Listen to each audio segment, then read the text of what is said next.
meeting of the Finance Committee on January 4th, 2019 at 5:23 p.m.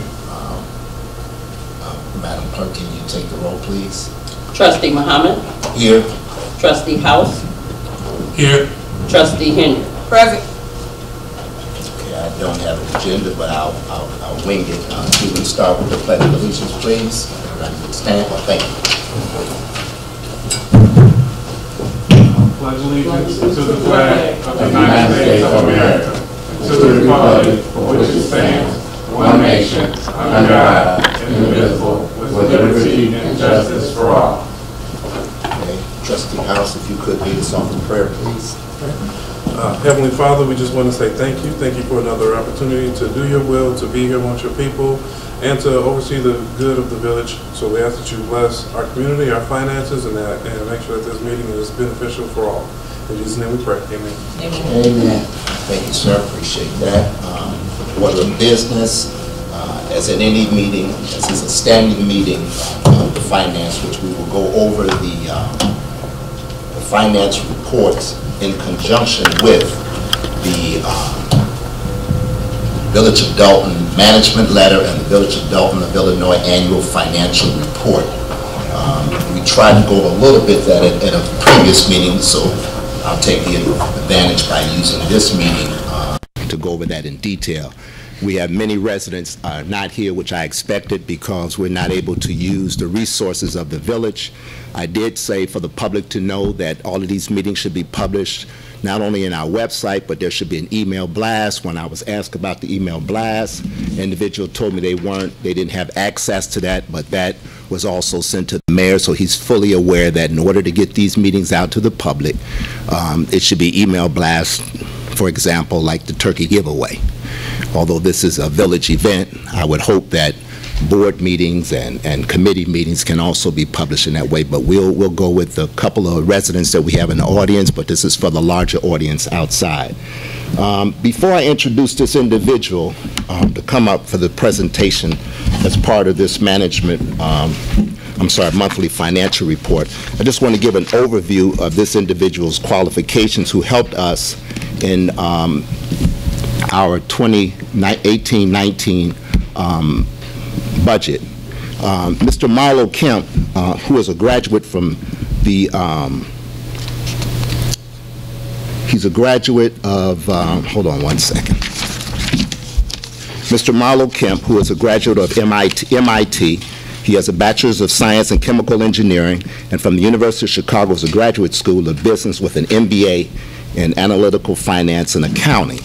Mr. Kemp also achieved Forest Preserve District, that's FPD, a bond rating upgrade from an A+ to a AA- from both Fitch Ratings and Standard & Poor's in 2009 and 2010 prior to ratings recalibration. He received the Government Finance Officers Association, that's the GFOA, which you also see indicated in our management letter or our audit. Excellence in Financial Reporting for FPD 2007, 8, and 9, and 10 annual reports. Implemented online procurement processes that streamline FPD's bidding process and reduce rebids by 15%. There's many things on here, but like I said, I'll just highlight a few of them. He performed an analysis of Microsoft licensing agreement and devised IT upgrade strategies that resulted in $4 million cost savings over 3 years. He created and tested new preventive maintenance procedures at Intel and saved $1.5 million annually and improved equipment availability by 5%. He analyzed parametric data to identify incoming material flaws that was costing factory $10 million a month in lost revenues. He increased his Village of Hazel Crest reserves by more than 60% in 3 years. He led Village of Hazel Crest collective bargaining negotiations with police, fire, and clerical unions. The positions that he held recently was as I just mentioned, the Hazel Crest, not only the village administrator, but the financial director. So with that being said, if I discounted anything that I've said, Mr. Kemp, we want to start this out with you And we want to be in and out of here because I used a term recently that had happened in here concerning a dog and pony show, and some people may have misunderstood what that meant. Some took it as a personal affront to individuals that were here, which of course is not the definition. But I'm going to give the definition so everybody's clear what a dog and pony show is. First of all, it's a colloquial term, which has come to mean a highly promoted, often overstaged performance, presentation, or event designed to sway or convince opinion for political or less often commercial ends. And you can research that and find out what it is. And since this is not a dog and pony show, we're going to deal with facts, which is the actual audit that was done from an independent partner, which is the not the Kasperi Group, but the Lauterbach and Amen Group. And with that being said, Mr. Kemp, if you would, take the podium.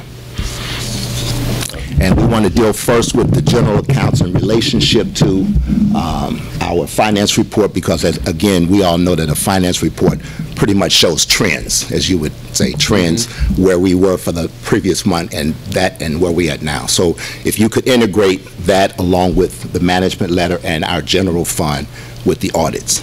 Mr. Kemp. Okay, thank you, Trustee. Good evening, trustees and members of residents. One of the things that I did was to actually take an extensive look at the audit, and I think really, in addition to the month-to-month, I think this audit really gives a very good indication of where Dalton is and where it's headed, and basically sounds a fairly clear alarm about the things that Dalton needs to do in order to ensure continued fiscal stability. So the biggest issue, one of the big issues that is kind of repeated both in the management letter and seen in the audit is that you have a lot of funds where your expenses are greater than revenues, none more important than the general fund. So in the audit, it shows that your general fund was somewhere in the neighborhood of $2.5 million in deficit. That means that your expenses exceeded your revenues by $2.5 million. Now, the important aspect of that is that $2.5 million has to come from somewhere. And so part of the issue that creates is when you have that deficit, that checks were still being written and things were still being paid, but they had to come ultimately from other funds. And so, Lauterbach makes the recommendation in their management letter that you have to ensure that we get rid of these negative, the negative fund balances, if you will. But not just that. The issue with having $2.5 million in excess of, $2.5 million expenses over revenues is now you have to find a way to get that money to ultimately balance that out. And what that means is, or what it has meant, is that money has come from other funds. Now, we've often talked about ad nauseum, some might say, the issue with the water revenues and how those were taken and used, but there are also other sources of revenue that have been used as well. And so not only do you have the $8.1 million that's owed to the city of Chicago, but there's also $2.5 million of motor fuel tax money that is owed. There is another $2.5 million from the I-94 Sibley TIF, and another $1.3 million from the Indilux TIF. And the reason those are important is because, one, the motor fuel tax belongs to the state of Illinois, and at any given time they can come in and request an audit of these motor fuel tax funds, and they will want to see where their money has went, and if it is not there, then they're going to withhold payment of future motor fuel tax revenues until they can recover it, among other things. So that's part of it. The second part is the I-94 Sibley TIF should actually be closed, because I believe its lifespan is greater than the 23 years that is normally allotted for such TIFs to be in existence. Now, you can ask for an extension for another 12 years if need be, but the issue is that the Sibley TIF is at a negative fund balance of about $2.9 million. And what that means is if you were to close that TIF today and do all the proper paperwork, that the county treasurer would expect a check for $2.9 million, and then that money would then be redistributed back to the taxing bodies that provided the funds for the TIF in the first place. So without having that money available, it becomes very difficult to look at closing the TIF. And so now that TIF has to remain open, and hopefully you won't have an issue where the county government is looking at that and saying, how come this TIF hasn't been closed yet? But they're going to be asking that whatever funds you have, that when you close that TIF, they're going to be expecting that full amount back. There's also an annual TIF report that is sent to the county, so they already know how much money each year is supposed to be in the TIF funds. So it's really important to try to get that straightened out. There are a couple of other things that they noted too, and that is the Lauterbach said, look at your internal controls. That is really important. I think it's important, not only for residents and stuff like that, it's also important for every member on the board of trustees, because at any given minute or moment, there should be some kind of a reasonable, if not an exact, none of these figures. So for example, none of these figures that you're seeing on these monthly reports are audited. So you can't look at those numbers and treat those as if they're exact numbers that you can report. But what it does give you an idea of is where you're trending. So, oftentimes what you'll see is you get your property tax in and your fund balance goes positive, but you only get that in twice a year. And so your fund balance tends to ebb and flow depending on, when you receive your property taxes and stuff like that. But it's important to note, because you have to be able to identify those trends and make sure that you have enough cash flow to carry your general fund, which is really the most important fund, because you can, your water fund's in the negative, to be sure, but that can be corrected by simply ensuring that you pass on the cost of water to the residents who use it.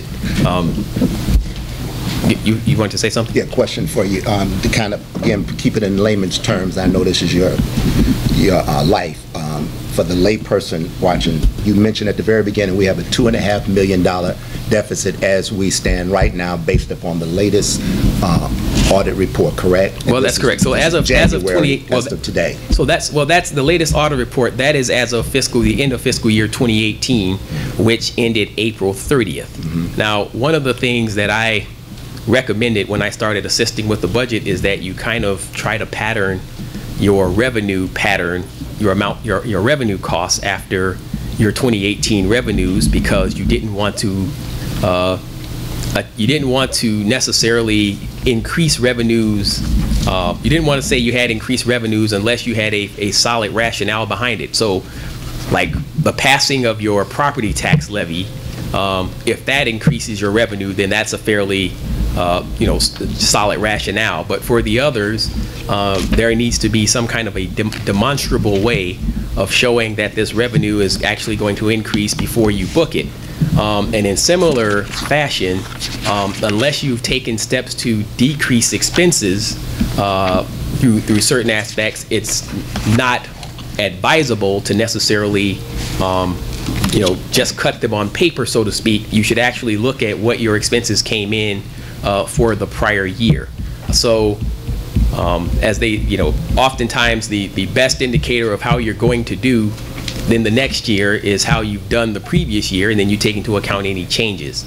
And so that's, for me, that's part of the concern about the budget cycle that we're in now, because it does track fairly closely to what you had last year, and this budget, the audit for last year seems to indicate that there is a $2.5 million shortfall.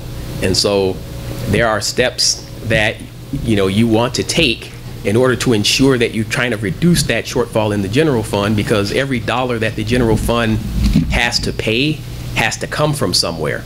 It can come through, I know one of the steps that was taken in prior years was to get or to issue tax anticipation notes. There's nothing wrong with the issuance of tax anticipation notes, but the question becomes, is that a sustainable regular source of revenue? And the concern is that this budget for fiscal year 2019 actually relies on $900,000 worth of tax anticipation notes being sold. And so if there's any difficulty in getting those issued and the funds into the village's account, then that puts your budget and your cash flow for this year in a bit of jeopardy.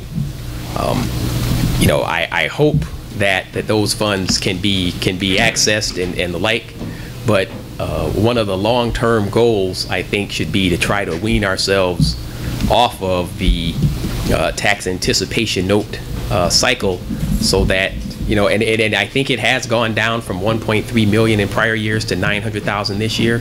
So if those steps continue to be taken, then you now free up your funds so that you don't have to pay any money to, who's the guy who issues them, Kenkar or something like that. Kenkar. But you don't want to have to pay them you don't want to have to continue raising your bond and interest rate levy to pay these continued $900,000 or however much it is. So, but again, you may need those funds very much this year, and I don't know if those have come in or not, or if he's been successful in getting an underwriter and a purchaser for those. But that would be a pretty important step to take. Well, I don't know if anyone on this board is privy to that 900, if it's even been sold or not. Would you have any information on that one?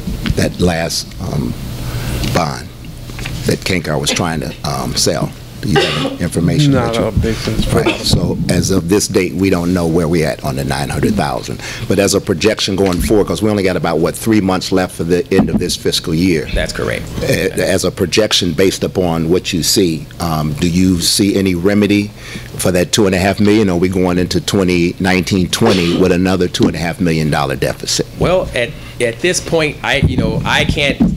I'm only looking at this from the outsider perspective, and so I cannot I cannot stand here and say I have the insider's knowledge of what's going on. What I would say is, absent any significant changes, that yes, that would potentially be the case. Now, one of the things that did transpire, I believe, last month was that you all passed your property tax levy. That would have represented an opportunity to try to address some of the deficit issue, and I believe the final property tax levy may have included an extra $1.5 million to the general fund, but it was, in turn, that money came, it looks like when they did their adjustments, that it came a little bit from the fire and police pension fund. Now, in the long run, that's something to look out for, because you have a whole bunch of actuarial issues with fire and police pension. However, and to be blunt, in the situation that you're in, that was probably the best move that you could do. It's not necessarily one that I would advocate for per se, all things being equal, but considering that there is a potential $2.5 million deficit, and you all have actually used $500,000 and got there, and got some of that down, that may have been the best you could do under the circumstances. Optimally, someone could have said, you know what, maybe we need to raise property taxes a bit more, or reduce our expenditures a bit more, and kind of combine the two. But given the fact that there's already an additional $1.1 million added to the levy to cover the city of Chicago's the water bill, certainly the appetite for saying we need to go ahead and bump our corporate fund up another $2 million or so would not have helped. So Your levy would have to go yeah, your even levy higher. would have to go up sky high, and then you run the risk of people not being able to afford those taxes and stuff like that. So you kind of have to, your best bet is to kind of do that gradually and allow time for, those revenues to enhance your revenues through property taxes and other means, and then put downward pressure on your expenses. As I stated here earlier, you're probably at about a 5 to 6 year cycle, I would say, in order to turn this around. I think trying to turn it around all at once would be too drastic, and would be such a disruption. If you were to say, let me go in here and cut $2.5 million in expenses, for example, that would be so drastic. That's about, out of your, let's say, an $18 or $19 million budget, you're looking at, somewhere between, 15% or so. To try to whack all of that off would be so disruptive to your employees that's something that might not, that wouldn't be feasible. And then on the other hand, trying to raise your taxes abruptly would not be feasible either, because you don't want to have that impact. Okay, I want to go back to getting to this deficit. You say if there's a deficit, which not if there is a deficit, at least it's been ongoing that I know of since 2013, of at least $2 million plus. Some of the monies were taken out of certain funds. I want to read to you and get your input on it.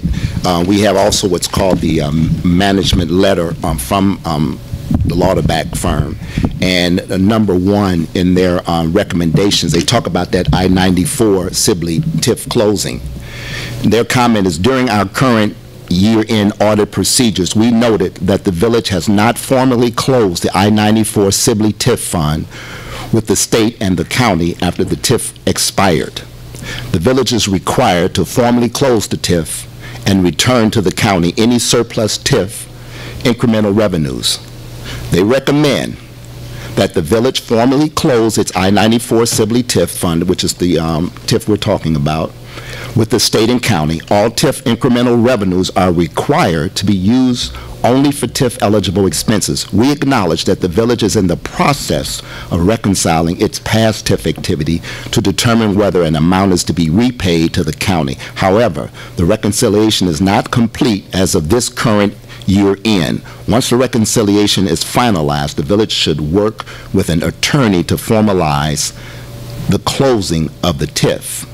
Now, it also says there's a dollar amount that we're talking about that you mentioned earlier. Not only the deficit of $2 million, but out of that TIF, the monies that's owed to that TIF was approximately how much? So that was about $2.87 million.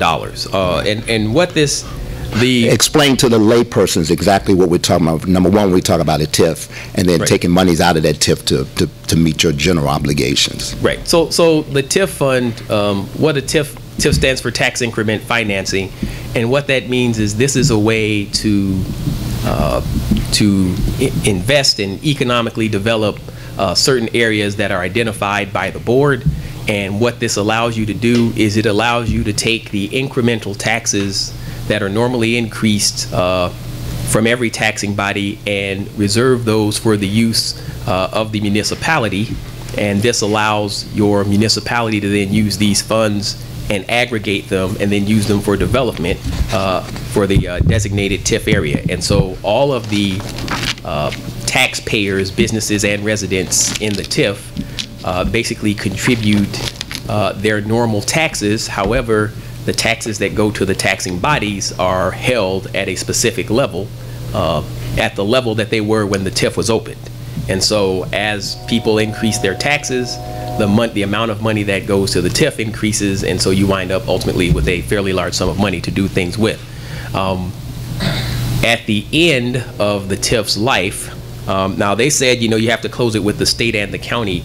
It is primarily with the county. The county is the one who actually approves the TIF itself, and it is with the county treasurer that you file most of the paperwork. You do file a TIF report with the state, And so and you file that with the county as well. Once the TIF is closed, then you fill out a final TIF report that goes to the state. But the state doesn't necessarily,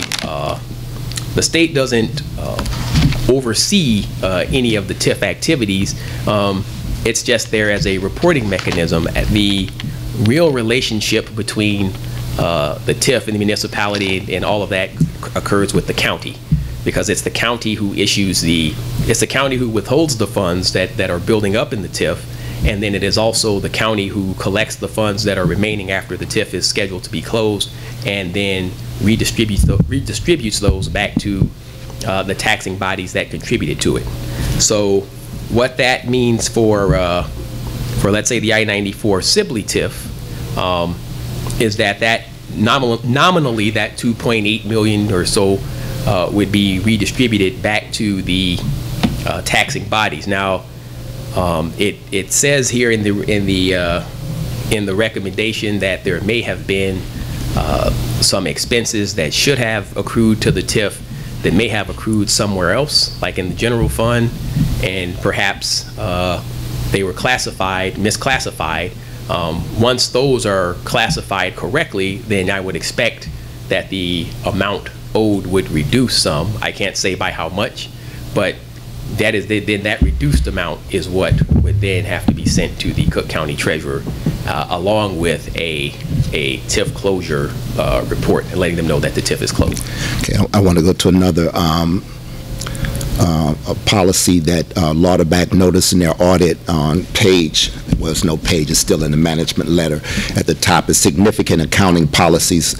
Number 2, outstanding check write-off policies, which I know this has been ongoing for the number of years I've been associated with the village. And this is the Lauterbach's comment. Previously, we noted a number of old, greater than 1 year outstanding checks still not being included on the most current bank reconciliations. Their recommendation is, we recommend the village develop and implement a policy to write off outstanding checks. This policy should be in written form and should set a specific time period at which old checks are written off and should be in compliance with state and unclaimed property laws. Normally, old checks are checks that have been outstanding for greater than 1 year. Now, the status of this particular observation upon this audit, this comment has been implemented and will not be repeated in the future. Now, that's what the status is as of now, so we have to look at that again, but from my recollection, this has been repeated quite a few times. What's the danger in this, in us having checks that have not been reconciled and gone over a year? Because reconciliations is a very important part of not only in a corporation of business, but a municipality, correct? Well, it is, and I think, this is more of an accounting issue than it is but the danger, if there is one, is that, when you write a check, there is a reasonable expectation that it'll be cashed within a certain time frame. So a lot of times you get a check from a business or something, it'll say void if cashed later than 90 days or something like that. So it's really their way of being able to determine, to manage their cash flow, because you don't want someone walking in with a 2-year-old check that they've never cashed. In turn, you don't want to necessarily hold those things on the books as uncleared, because what that does for you is, rather than having your check register look current, you then have a whole bunch of old checks that are sitting out in the system that have never been that are more than likely not going to be cashed if they're that late. So what they're actually recommending you do is that if your checks are older than the year, that you would then put that in as a liability, contact the state for unclaimed property. But what it does is it gets it off of your revenue and expense books so that your revenues are actually current. Okay. So it's not necessarily a dangerous thing, but to make sure that you're within the proper accounting parameters, and to make sure that you can manage your cash flow better, they want you to make sure you get these things off greater than 1 year. So I would, my recommendation here would be that the end of the fiscal year would be a really good time to take a look at this and make sure you don't have anything outstanding. They would probably recommend that you do it on a rolling basis. And there's certainly some credence to that, but at that point you'd be doing it like every month to clear it off. And I think, and there's nothing wrong with that either, but I think the audit time and around that time would be a really good time to take a look at this every year and say, let me make sure that these things are cleaned up for my audit and that the state's contacted accordingly. Okay, staying on the accounting issues, on the next page on internal control procedure findings, and that's one of the things that the Conspera Group found, that there are a lot of internal controls that have to take place, and we're talking about missing invoices now. And the comment from Lauterbach, the auditor, said previously, and during our current year-end audit procedures, we noted several areas where the village could strengthen the internal controls, especially as it related to the tracking and record-keeping of invoices. During our testing, the village was unable to locate several invoices we had requested. The recommendation is that we recommend that the village centralize all procedures related to the payment and subsequent filing of invoices to ensure that all necessary records are appropriately being kept. Now, the management response was, the Village of Dalton's management response was, management intends to strengthen the internal controls in this area by closely monitoring expenses and the invoicing system to better track that every payment has the proper support attached. The status of this recommendation is this. This comment has not been implemented and will be repeated in the future. And that's from the Lauterbach folks. What's your input on that particular observation by the auditors? Well, you know, I'll say this. This is not as uncommon as we would like it to be. You know, during a fiscal year, you tend to get a lot of invoices and things like that that come through. You know, one of the things that helped, now, and I'm drawing on my Hazel Crest experience here, one of the things that helped is generally when there was a check cut, a copy of the check was attached to the invoice. And so that made it easier to track both the invoice and the payment. And those were filed, they filed them by alphabetical order and fiscal year. That would really help to kind of go through and cover some of that. Also, one of the things that might help, especially in getting prepared for the audit, is that there is the possibility of doing a monthly reconciliation where whereby the person responsible for this internal control could make sure that we can account for every check and everything on a monthly basis. And so if you know, my thought being that if you, for example, tracked all of the stuff that was due in December, that you could then say, okay, we have all of this stuff here and we know it's here, and now we can go to January and so forth, right? One of the more difficult things to do, and I can attest to this myself, having had to go through audits, is to say that, you know, we haven't done anything since last April, and now somebody's coming in and saying, let me look at 12 months worth of stuff. And now you're scrambling, trying to find it, and not necessarily having a filing system for it. Because what the auditors usually do, and you kind of have to think like an auditor in this case, is that they will not necessarily look for a particular vendor. You know, they look at your accounting system and they say, okay, here's the check that was written. Give me all the information on this check, and then give me the information on the vendor. And so one of the things they look for is invoice and the payment and proof that the payment was made. And sometimes if they really want to drill down, they want to say, they'll look and say, well, show me where you got board approval to pay this particular invoice, and show me the board documents that say that it was okay to pay this. And that's usually served by an accounts payable register, or your warrant list, for example, would serve to do that. But for recurring payments and stuff like that, they may look for contracts and things like that. But if you know, 95%, I guess, of this is really show me your invoice and show me the check that paid it. And then your warrant list, having been approved, will be the board's way of saying that it was okay to pay. And that should cover this particular issue. So considering that they put this on here now, it would not be a bad idea for whoever's acting in that capacity to come through and just say, let me start with all of our checks and see if I have an invoice that I can attach to them, so that they can say this has been successfully implemented. Okay, let me jump a few pages to the MFT, the number 6 of other financial reporting matters. And we were talking about this earlier about motor fuel tax or motor fuel money, the use of motor fuel tax and TIF restricted funds. The comment from the auditors is, and again, I apologize to the public. I had mentioned this to the clerk to post this. We have an transparency ordinance, and it has yet to be posted. That's why you aren't able to follow this. But there's been plenty of time that we could have had this posted on our website under what we call our transparency ordinance. So if you would just bear with us, I'll read number 6. It says, previously and during our current year-end procedures, we noted that the village has use in the past restricted TIF and motor fuel tax dollars to sustain its operation, meaning use that money to pay into our general fund. These funds are restricted for specific purposes and should not be used by the village for its general operations.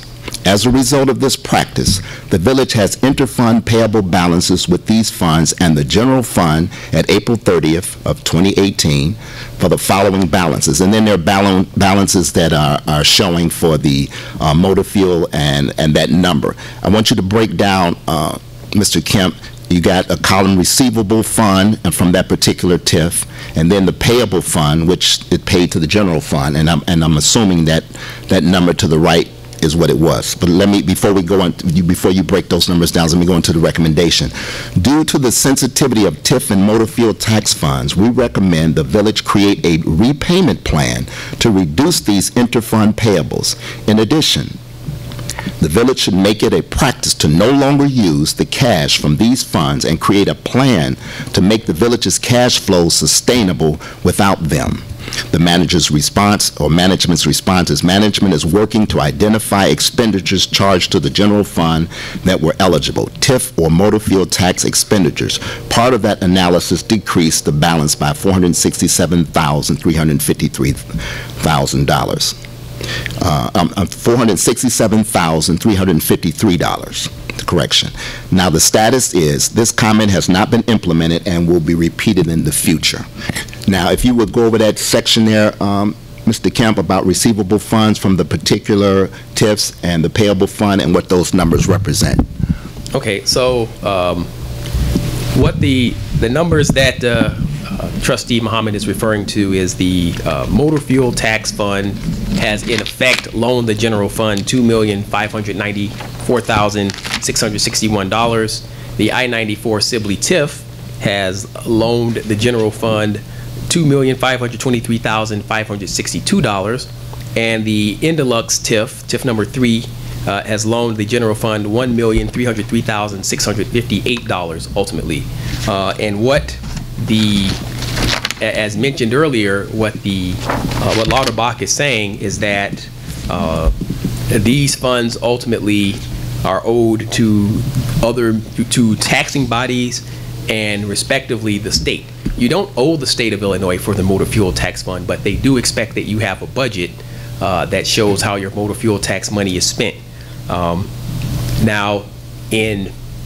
So of course, one of the things I'm always prideful of is complete transparency. And being transparent, one would say that many of these funds that are here date back several years, even prior to 2013. So this policy has not necessarily started here, but it certainly has been exacerbated by the fact that we have not been able to reduce these numbers significantly. And I believe the Indilux TIF money may have been entirely during that time frame. But what, as I was mentioning before, what this suggests is that the negative net revenue in the general fund, where your expenses are greater than revenues, causes you to have to get funds from other funds, get money from other funds, and that's where this comes in. So a lot of this pressure, there's a domino effect that's happening, and that is that your general fund is in the red, and so in order to cover that, you have to borrow money from other funds. That's what this represents, and I would dare say that it probably wasn't in as orderly a fashion as listed here.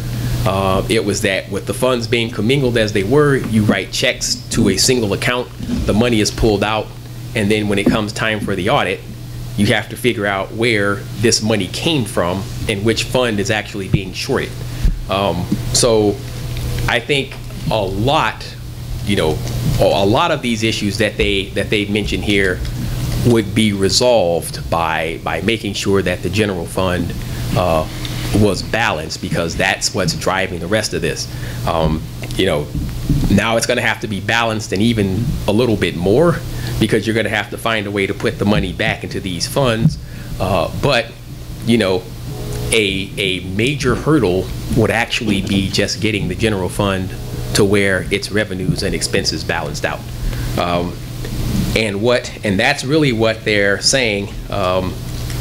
What they're saying here, because and working at the Village of Hazel Crest, I can actually say that our funds were actually commingled as well. And the Village of Hazel Crest, we did not necessarily use these monies at the end of the fiscal year, but because of the ebb and flow of the taxes at any given month, your general fund, on any given month, you could see that your general fund was partially in the red, but that would be taken care of by the fact that taxes would come in, let's say in March or April, and by that time our general fund, by the time they did the audit on April 30th, the general fund was usually like $1 million or so ahead. But you wind up using sometimes you wind up using other funds as what you would call working cash, which simply allows you to say, you know what, here's some money we're taking, and we're going to make sure it's placed back in the future.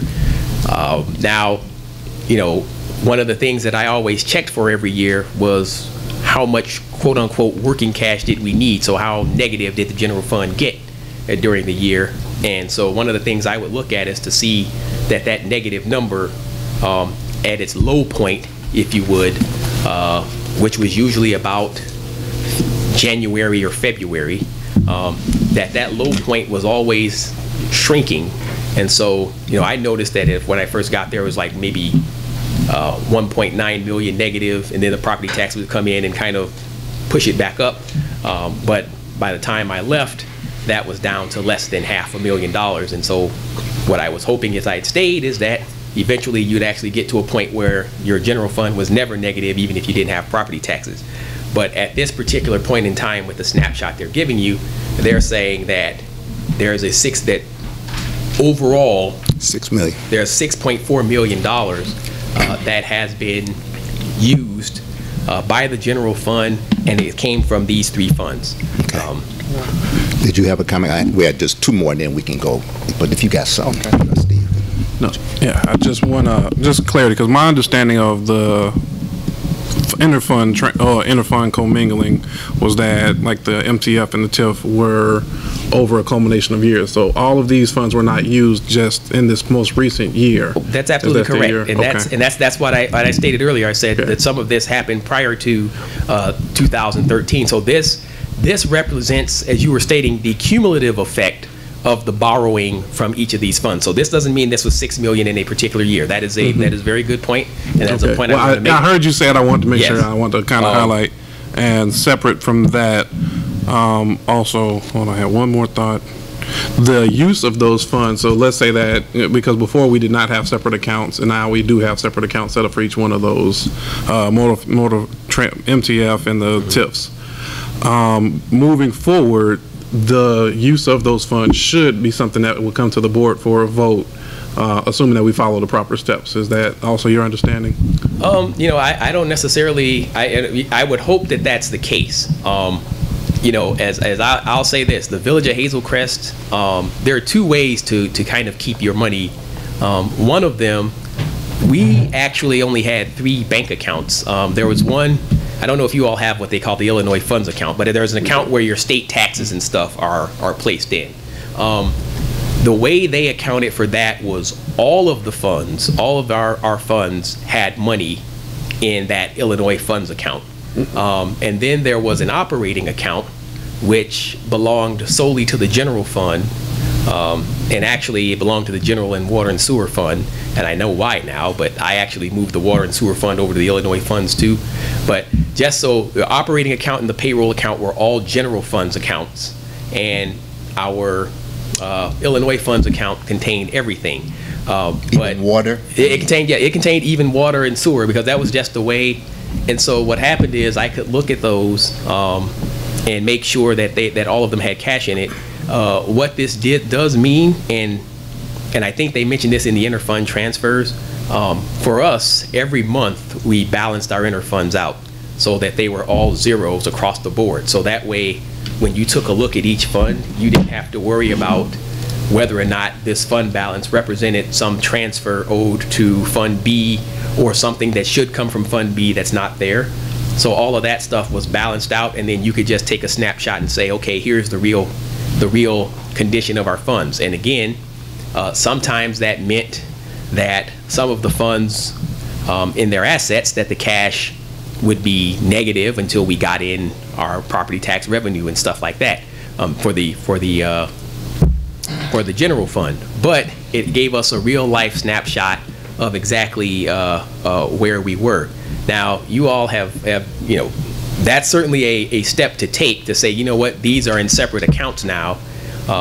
What that means is, though, you can't even use those for working cash. So it's, you know, it's, and there's nothing wrong with that option, right? I mean, that's a, you know, and I think what I'm getting at is, I want to see if by ordinance, or if your understanding was, but I'll dig in with our clerk. I just want to make sure that as a board member, if there's an interfund transfer, it's something that's voted on, as opposed to just something that's being done without board knowledge. But that's something I think is an internal thing that we can work on. And depending on, you know, depending on how you all have your accounts and stuff set up, like for us, like for Hazel Crest, interfund transfers were kind of the norm, because what happened is the bank account where we wrote all of our checks from was considered general fund money. And so if you wrote a check for the motor fuel, let's say for motor fuel tax stuff, initially it came out of general fund, but then you'd have to do an interfund, so to speak, to transfer that balance from the general fund and into the motor fuel tax fund. So through using our accounting system, we were able to actually credit that to, you know, you'd actually, in effect, debit the motor fuel tax, the amount of money for the check you wrote, and move it over to the general fund, and that way that would balance out. So, you know, that doesn't mean that you can't have interfund operations. It simply means, you know, to your point, I think what you're saying is you can't use interfund money completely for a purpose unrelated to the fund that it's in without having board approval, and that is certainly a proper and fitting step to take. Yeah, and I concur with that, because we're blindsided on most of that when we find out at the end of the year, or we see the audit, that those monies were used for that. So I want to just cover two more. One, I want to cover for the public, especially because it's always in the news about police and firemen's pensions. Again, that's a few pages back, and it's point number 8. And it's some large numbers, so again, bear with me, and hopefully the clerk, upon seeing this, will post the letter and the audit on our website. Number 8, police pension and firefighters pension, net pension liability. A comment from the auditor. In accordance with the current actuarial valuation report, the village's total net pension liability related to the police pension plan is $54,683,137, and the plan's fiduciary net position restricted for pensions is $26,705,242. The village's total net pension liability related to the firefighters' pension plan is $27,174,332, and the plan's fiduciary net position restricted for pensions is $12,409,672. Second paragraph. In accordance with the actuarial valuation report, the village was required to contribute $1,414,979 to the police pension fund and $806,828 to the firefighters pension fund. Actual contributions were $721,564 for the police fund, and $456,912 for the firefighters pension fund. The annual required contribution listed for the fiscal year ended April 30, 2018 is the annual required contribution for April 30, 2017, according to the actuary's report for funding purposes due to timing of the actuary and tax levy process. The recommendation, of course, from the auditor is that we recommend the village continue to monitor pension funding on an annual basis. Now, we passed that levy last month to make that adjustment for the two pensions. I know a lot of residents are probably wondering, are we going to wind up like Chicago and these other municipalities where you are underfunded police and fire, and most municipalities do, from what I've researched. But we're not underfunded by too much. But the manager's response was, due to decrease in property tax collections, the village has increased its loss and cost factor to increase the amount of property taxes collected for the police and firefighters pension fund. And the status of that is this comment has not been implemented and will be repeated in the future. Now, could you break that down for the residents that are viewing this? Sure. So the first thing is to kind of understand what exactly this pension is doing. So these numbers look quite large and can sometimes be quite staggering. But I liken pension to like any time payment. So if you think of the mortgage on your house, if you've bought a house for $150,000 and you've only, let's say you've just started making payments, in effect you're going to have this really big gap. But one, the payment, the $150,000 payment is not expected to happen to you right away. But if you had to report it the way they ask you to report these pensions, you'd basically say, I'm carrying $150,000, you know, in debt that I owe to some bank or what have you. You know, one of the things about the pensions is these numbers assume, for example, that everybody retires today, and this is how much you owe, you know, in your police pension plan, and you only have, you know, you only have $26 million in the fund itself. It is important, you know, I will say that it is important to make sure that you're kind of close to the annual required contributions, because presumably this is what the investment officer of each pension fund is using to grow the fund. So it's not only simply, you know, taking the money and putting it into the pension fund so they have something to pay out. The thought is that your investment officer or chief investment officer of the fund is investing it so that this $26 million, for example, that you've given to the police fund is actually growing through investment, and that should help you cover that gap between the 26 million and the 54, which is about, let's say, eyeballing it looks to be about 27,900,000 or so. And so you expect that your interest rate and the interest that you gain on your investment will help cover some of that gap. So and the other thing too is that these are often dependent on actuarial assumptions. So people may assume that, you know, you're going to have everybody on your police force is potentially going to retire from here, and that's not necessarily true. So that adjustment is something, but they have to prepare as if it were the case, because if they do, then you have to kind of prepare for the worst case scenario. But sometimes people leave and go other places, and rather than getting the $54 million, you know, their portion of that $54 million, they just get kind of what they contributed along with some little interest rate, and then they can take that and port it over to some other department. But the bottom line is these numbers, while they may look very imposing, are not as, should not be as disheartening as they look. But having said that, it is important to ensure that you're making those annual required contributions, because I believe those contributions, you know, keeping up with those contributions, one, make sure that you're on the right side of the auditor and your actuary, and but the challenge is that by us having collecting less tax, sometimes we're not able to meet that amount. Well, then the question becomes, so that is true. So then the real question, the question you have to ask is, okay, so they're saying you need 1.4 million for the police and 800,000 for the fire. So The question is that if indeed that's what you've levied for, then by and large that point would be correct. But if they haven't levied for, let's say the 1.414 are only levied for 700,000 or 800,000 or so, then you can expect that that number would be less. So the question becomes, is it less because we did not start with an initial levy? And that's something you can do by looking at your previous levies. Is it less because you didn't levy for that full amount, or is it less because you levied for it and your loss in cost, which is what they're suggesting, which I think right now for you all at 14%. 14%, yeah. But if you, I know they give you by default 3 and 5%.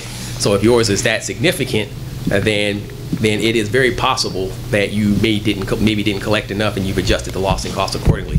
But I would make sure that when you all do your levying for the property taxes, that you make sure that you're matching these numbers so that you can ensure that they get the proper amount. Okay, the last one I wanted to get with you, and then we can open it up for questions, is the last page of bond default. The comment from the auditors, last page. It's no number, but it's point number 13. Previously and during our year-end audit procedures, we noted that the village did not pay in full its bond payments for the 2004C, 2004D, 2009A, 2009B, and 2009C. Go bonds on December 1, 2016. The city which is the village, has an obligation to pay these bonds with the property taxes it collects from its levy each year on their due dates.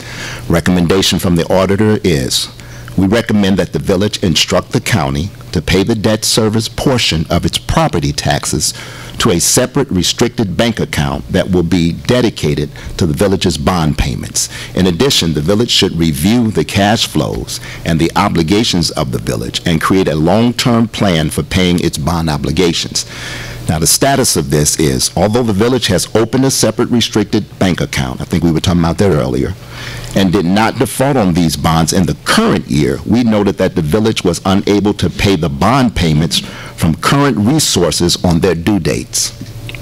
Bond payments were made by the bond insurers in the current year and repaid by the village with the issuance of tax anticipation warrants. That's what you were talking about earlier. The village needs to continue to review its cash flows and obligations in order to create a long-term plan for paying its bonds. This comment is considered implemented in the current year and will continue to review in subsequent audits. Can we get your input on that last point? Well, I would say this: the bond and the bond payments are impacted by the same thing that would impact the police and fire pension fund, and that is primarily your loss and cost, along with the timing of the payments. So, the money that goes to pay these bonds comes in with your property tax payments on August and April, and so and usually these bond payments are due December 1. So, one thing that would help if there's an issue with, maybe spending, money from other funds is, again, it's hard, but it's something to do. And that is saying, okay, we'll go ahead and separate these funds completely so that they can't be spent, and then we'll have them to pay.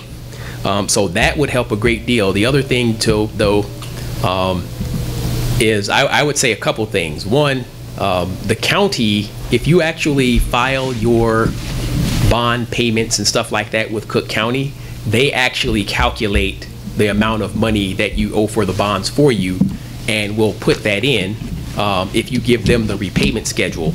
But at the same time, that doesn't absolve the administration or the finance person in charge of saying, you know what, I need to make sure I know how much we owe as well.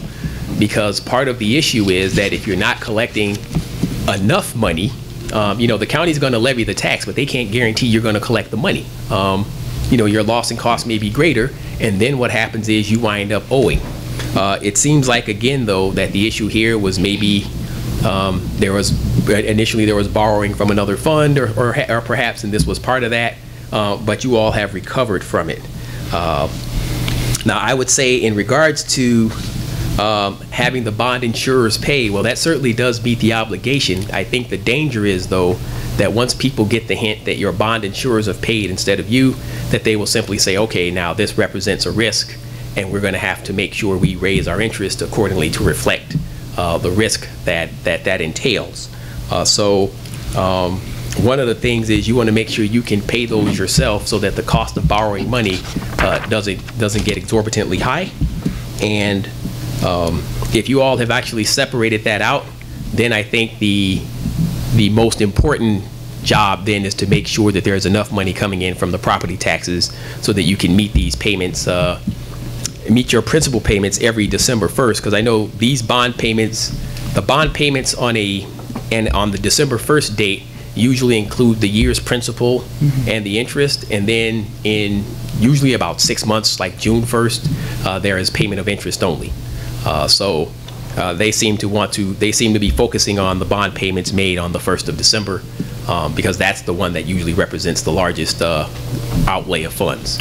But one of the bad practices that we have, and I can be corrected by this committee here, is that we've sometimes have borrowed money to pay the bond. We've got another bond to pay the bond, and that's not a good practice, is it?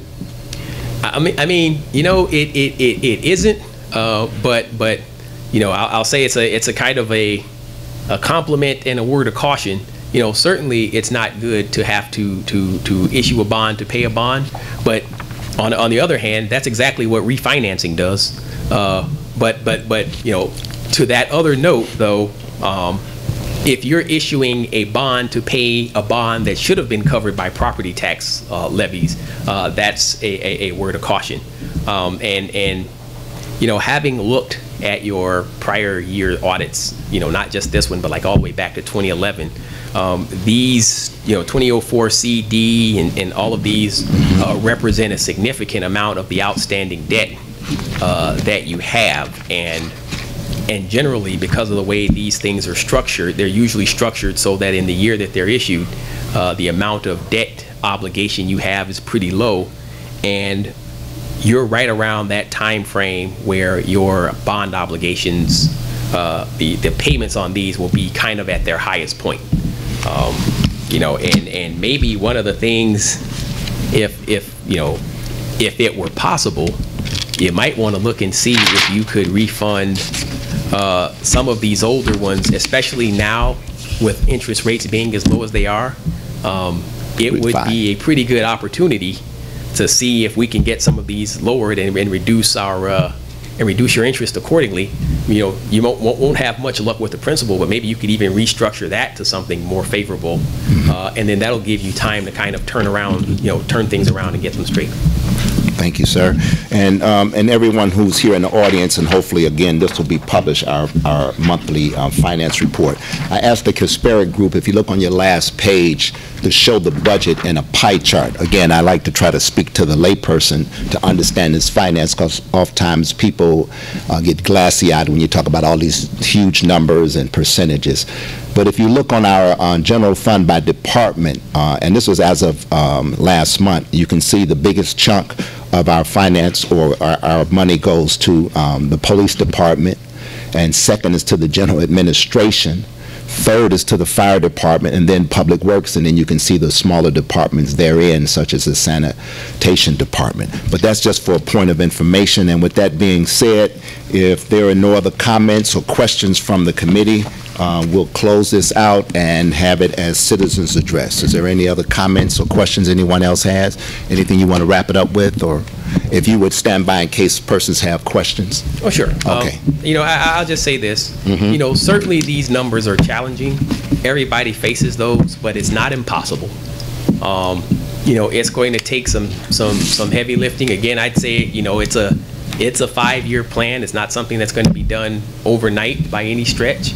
But I think if you commit yourselves to doing it, that it can be done, and that you will see, you know, some slow incremental changes. And you know, the signs, at least the fact that you're separating the money out and putting it in separate accounts, is very encouraging that you're actually taking some steps. I mean, there's still I would say the harder steps are still to come, but at least we've made those efforts, and I think that'll, that along with making sure that the board can oversee these interfund transfers and have a good grip on that will help you out. Thank you, sir. Okay, we have citizens' address. Are there any persons for citizens' address? You don't even have to get up. We can just bring the microphone to you. Okay, there is no citizens' address. Can I get a motion to adjourn? Motion to adjourn. Second. Clerk, take the roll, please. Trustee Muhammad. Aye. Trustee House. Aye. Trustee Henry. Aye. And this meeting is adjourned. Thank you.